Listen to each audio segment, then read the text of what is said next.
All right, let's talk about seasonal temperature and humidity and what can temperature swings do to your orchid plants.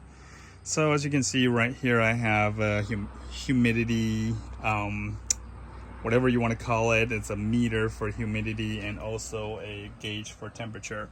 Right now it's at 30 Celsius, so that's roughly 86 Fahrenheit. And today is a surprisingly dry day. It's about 20% humidity. For best result, if you want to keep orchid, keep them in a range of like 40 to 70-ish if you could. So I missed my orchid down maybe 2-3 times a day, and I usually try to keep this greenhouse, and in the winter time when I move them in, my greenhouse is set. I try not to let it go over 35 Celsius. I'll turn the fan on and just do the best I can. And here in Wisconsin, it really goes over that anyways. And then in the nighttime, I'll try to not let it fall down below 10 Celsius, which is about 45, high 40s, low 50s. So in that range. So what the temperature does to your orchids? Well, different species varies a little differently. So for the wrinkle stylus and for the vandas, those are like extremely hot tropical orchids like these guys here. So they actually like heat. They're originally from like Thailand, Indonesia, Malaysia, and Southeast China. Not Southeast China, but Southeast Asia. But so they actually enjoy temperature up to the 30s, even sometimes climb to the 40s. They will do just fine for you. However, they will not flower until it cools down. So you do need to have cooler temperature if you want to see flowers for them. And then this guy's here too. They will actually go into dormancy if your temperature drop too low. So these guys are, let me see if I can even read my handwriting. Nope, that faded away. Hopefully I have another tag. The name is kind of like blanking me right now. So yep, these are what I call after dark SVO black pearl. Yeah, they're catasetums basically. This guy, and that big guy over here. So those things will need hot temperature in the summertime for them to grow, and then their leaves will actually drop off in the fall, and then before or after they flower and they go into dormant, and the leaf will pop up again in the spring. So if you want to have that kind of full circle of light for these catasetums, you actually do need to have that temperature fluctuation.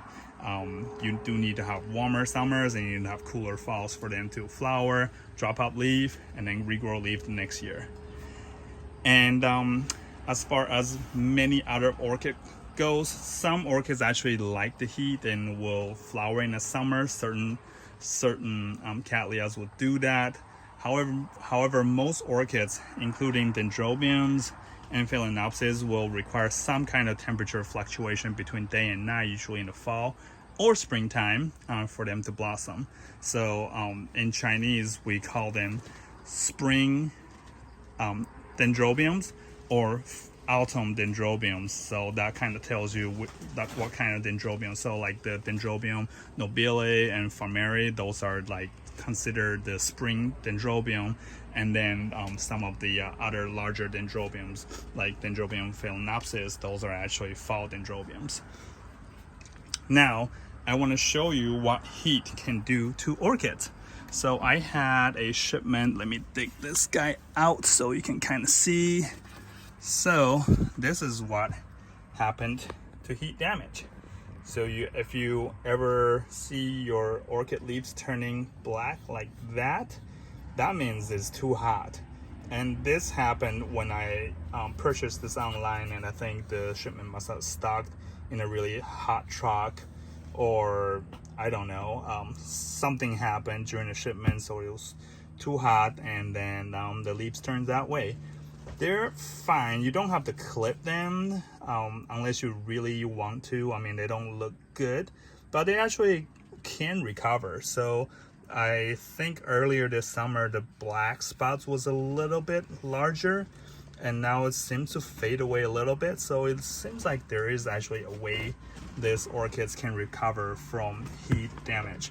So anyway, so this is just to show you what heat can do to an orchid. So make sure you don't overheat where you keep your orchid, or if you know a series of hot days is coming, please don't order orchids because it might be detrimental for them. This also is heat damage, and you can see it's kind of turning yellow.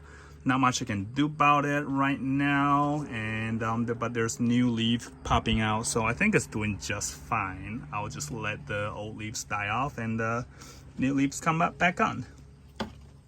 So that's about temperature and orchid I can talk about today. But if you have any other questions on just specific environment, you know, upper limit, lower limit, and also how to optimize your temperature when it comes to like flowering or growing season, feel free to comment, and I would be happy to follow up with you guys.